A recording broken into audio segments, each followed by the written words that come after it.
Hi, today I'm diving into a topic that's absolutely central to effective communication, which is confidence. I want to discuss the importance of having confidence and how confidence will in turn improve your public speaking and presenting.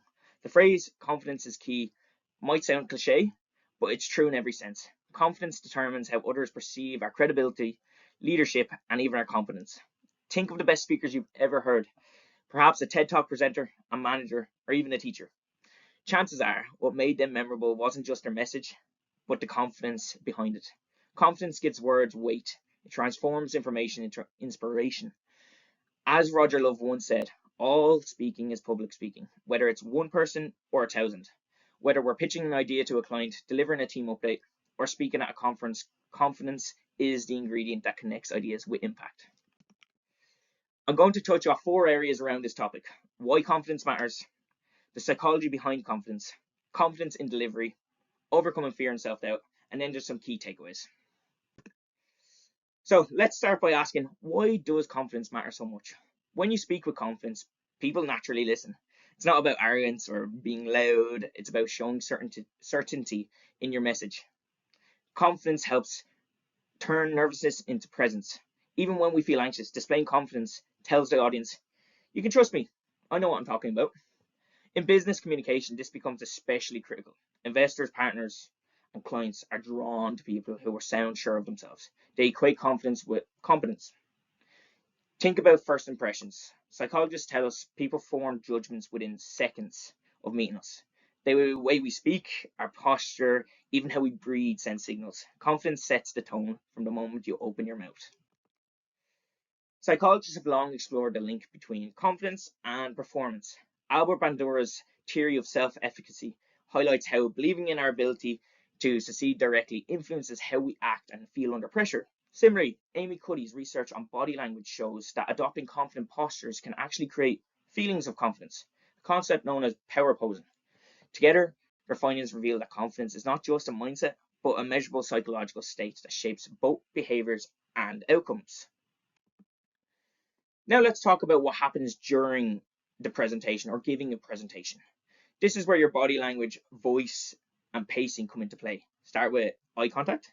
It connects you to the audience. Avoid darting your eyes around. Instead, focus briefly on one person at a time, as that creates trust and authenticity. Your posture should be open, shoulders back, head up, and feet grounded. Avoid crossing arms.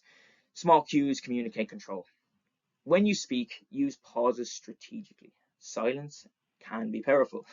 It gives weight to your words and time for your message to land. Project your voice clearly. You don't need to shout, but speak from your diaphragm. It gives your voice strength. Stories and examples are another tool of confidence. They make your message relatable to others and help you relax also too. Because storytelling is natural to all of us. And remember, if you make a mistake, it's okay. The most confident speakers recover gracefully, often with humor or composure. And then involving your listeners keeps them attentive and creates a sense of connection, making your delivery more dynamic and authentic.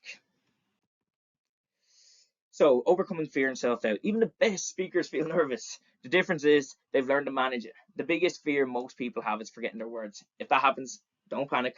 Pause, breathe, maybe summarize what you've said so far. The audience won't even notice. Most of the time, we often have a harsh inner voice that says, I'm not good enough, or they're judging me, replaced with the affirmations like, I've prepared well, or I'm sharing something valuable. Shift your focus from yourself to your message. When your energy is on helping the audience, your nerves naturally subside. Remember, great communicator from Steve Jobs to Brené Brown once struggled with nerves. Confidence is a skill. It's built through preparation, mindset, and experience, not something you're born with. As I come to the end of this presentation, the final points I want you to take from this presentation is that confidence does matter. It's completely normal to feel nervous or anxious when public speaking, and building confidence through preparation will help ease feelings. Communicate with clarity, conviction, and authenticity. The most powerful speakers are those who express their thoughts clearly and genuinely believe in their message. Speaking with conviction shows that you stand behind your words, while authenticity builds trust and connection. Clear communication eliminates confusion, ensuring your audience fully understand and engage with your messages. Business leaders who project confidence drive influence and trust in professional settings. Confidence is a hallmark of effective leadership. When leaders speak with assurance, they inspire confidence to others, employees, clients, partners alike. The trust becomes the foundation for collaboration, decision making, and long-term success in any business environment. Finally, I would like to end on a famous quote from Mark Twain: "All you need in this life is ignorance and confidence, and then success is sure." Thank you very much for listening to my presentation. So, what influenced your choice of presentation? I really enjoyed the Power of Talk article by Deborah Tannen, and this did sway my decision on picking this particular topic. I chose this topic as I felt it can resonate with many people who feel anxious, nervous, or ultimately get fear from public speaking or presenting, particularly in a workplace environment. I struggled and still do struggle in building the confidence to speak confidently in front of a large crowds. But I have slowly been teaching myself, and that with confidence I can come across better and appear more competent and professional in my role. I remember when I was 16, I worked in London at a letting agents. I was shy and would barely speak to anyone I wasn't familiar with. My uncle, who I was staying with at the time, brought me to a Toastmasters class where you have to get up and public speak. Eventually, I plucked up the courage to do it was a 1 minute icebreaker for new beginners. At that moment, I realized that confidence is not only the key to being successful, but also brings happiness in being assured in what you do. I thought heavily on who a big influence in my life has been, and essentially, the one characteristic that stood out was that each of these people were very charismatic. All these people I look up to are all leaders who have built credibility over time. And looking at the French and Ravens concept of the 5 sources of power, you do have to have confidence in order to persuade or influence, whether that be in the workplace or in everyday life. Next question was, what specific learnings did I take? I took many of the notes on board from the presentation model. I wanted the presentation to be informative in terms of structure. I wanted that there was very few fonts and matching colors, and I tried to keep to 1 point per slide as best as I could. I want to ensure that they end linked to the beginning and the main content. I also tried to get across. I tried to make sure that I got my message across within the allocated time frame without sounding completely rushed.